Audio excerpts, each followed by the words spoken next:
Everyone, আজকের recipe হলো পাটের শাক কীভাবে রান্না করব। আমি বাটিতে জল বসিয়ে দিয়েছি এটা গরম হওয়ার জন্য। এবার আমি একটু হলুদ দিয়ে দেবো, আর তার সাথে দেবো যে পরিমাণে আমার নুন লাগবে সেই পরিমাণে আমি নুন দিয়ে দেবো।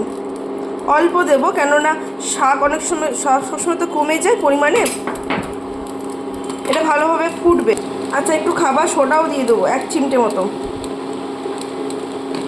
এটা আপনি শাক যেরকম থাকবে সেরকম আপনি দিতেও পারেন, না দিতেও পারেন। আমরা দিলাম, দেখুন জলটা ফুটে গেছে। এই অবস্থায় পাটের শাকগুলো দিয়ে দেবো সেদ্ধ হওয়ার জন্য ভালোভাবে।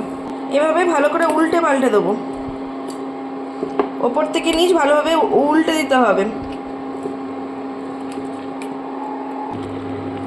শাকটাকে ভালোভাবে উল্টে পাল্টে দিতে হবে, শাকটাকে ভালো করে উল্টে পাল্টে দিতে হবে, ভালো করে সেদ্ধ করতে হবে এটাকে।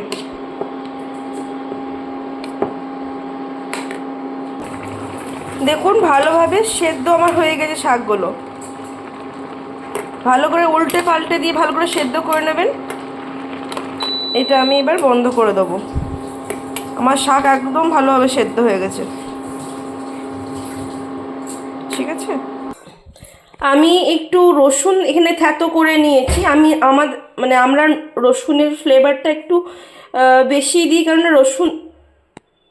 আমরা রসুন বেশি খেতে। আমি এখানে রসুনগুলো থ্যাতো করে নিয়েছি। আমরা রসুনটা একটু বেশি খাই বলে রসুনটা বেশি দিয়েছি, আপনারা একটু কমও দিতে পারেন। রসুনটা বেশি দিলে শাকে সত্যি খেতে ভালো লাগে। আমি কড়াইয়ে 1 দশক মতন তেল দেবো, শাকে তেল কম লাগে। এটা আমি একটু গরম হতে দেবো।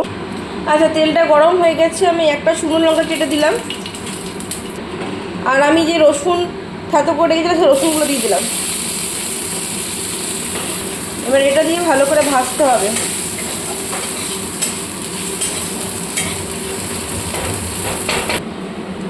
অল্প আমি চিনি দিয়ে দেবো, অল্প মতন। শাকে একটু চিনি না দিলে খেতে ভালো লাগে না, তাই একটা স্বাদ আসে আলাদা, তাই একটু চিনি দিয়ে দিলাম। আর এখানে রসুনটা প্রায় ভাজা হয়েই এসছে, এটা আরেকটু মতন ভাজবো। আচ্ছা, রসুনটা আমার ভালোভাবে ভাজা হয়ে গেছে। এবার শাক যেটা সেদ্ধ করে রেখেছিলাম পুরোটা ঢেলে দেবো।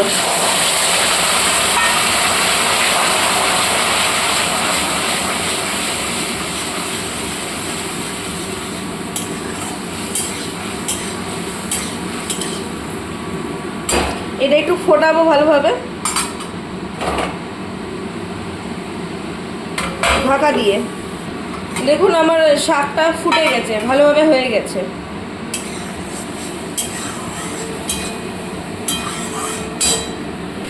শাক আমার ready.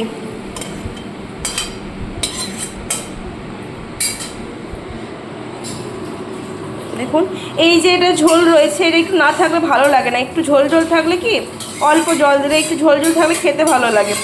R thank you so much পুরো ভিডিওটা দেখার জন্য। এভাবে খেয়ে দেখবেন, আমাকে অতি অবশ্যই কমেন্টে জানাবেন কেমন হয়েছিল। টাটা।